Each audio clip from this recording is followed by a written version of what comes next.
Hello and goodbye from the Hidden Hermit. Because I'm looking at the world card from the Night Sun deck. So we've come to the end of the major arcana in the Night Sun deck, and there's a lot going on here. The world card in all tarot systems, I think, is incredibly complex, and the Night Sun card is no different. I mean, I say it's complex in what's going on, and this looks quite sparse, but there's a lot going on in there. A lot of symbols there that need to be fathomed. Um, I, a lot of people say, "Oh, the world is about completion," but it's not just about completion. It's the journey, how you get there, what that completion means to you, what it's left you with, how you are different because of the whole experience, walking the Fool's journey. It's so complex, and this is going to be a brief video because once you dive into that rabbit hole, some people never come out of it. The Night Sun Tarot is no different, and of course the world is symbolic of the planetary energies of Saturn, which again is so complex. A lot of people, oh yeah, Saturn, the taskmaster, the disciplinarian, but it's so much more. It goes in so much more depth, so outreaching, as far as the orbit of Saturn is itself. But anyway, we're here to talk about the Night Sun Tarot. I mean, basically, we can just look at some of the images on here, some of the symbols. You do have the glyph for Saturn over there to say that the world is represented by Saturn. The Hebrew letter of Tau, right at the end of the Hebrew alphabet.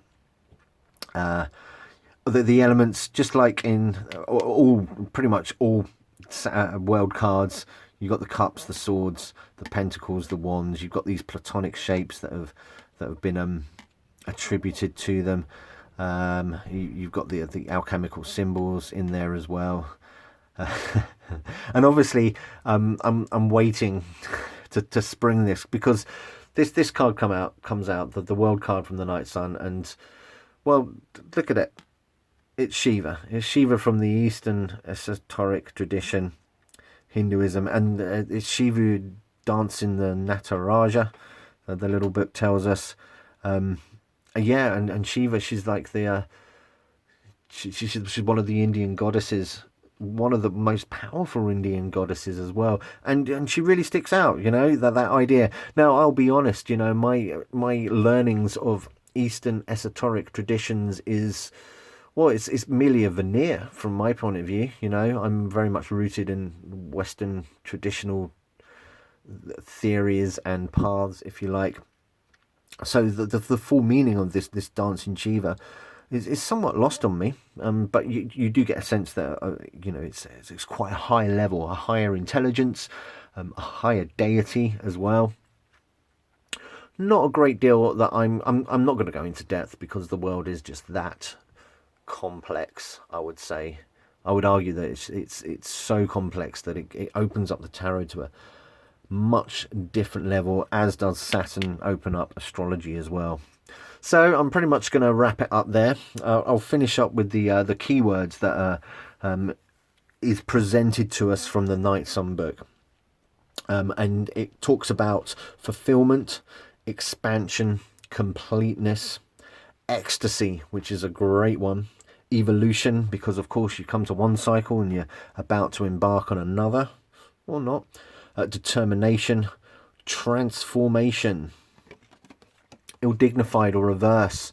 We can think about egocentrism, dispersiveness, and a difficult start. And also, that idea that you haven't quite made it to the end just yet. You just got a little bit further to go. Perhaps you haven't put the planning in, that Saturn influence.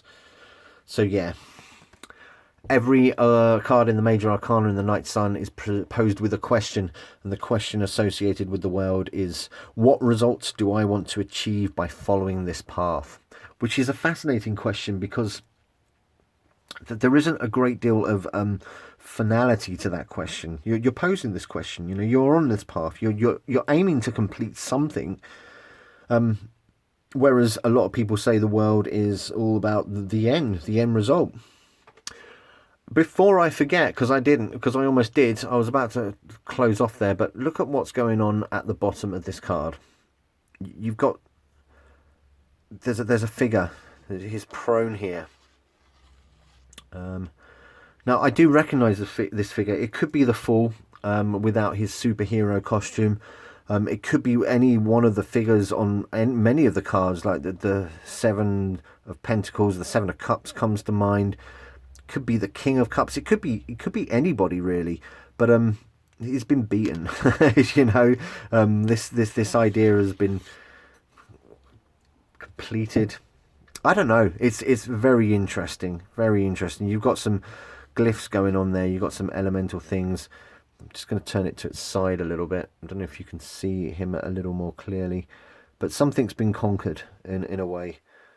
You know, whether it was an adversary or just the task at hand, I don't know. But then, like I say, the world card is so complex in its imagery and depth. So I'm going to leave it there. Repeat that question. What results do I want to achieve by following this path? Thank you.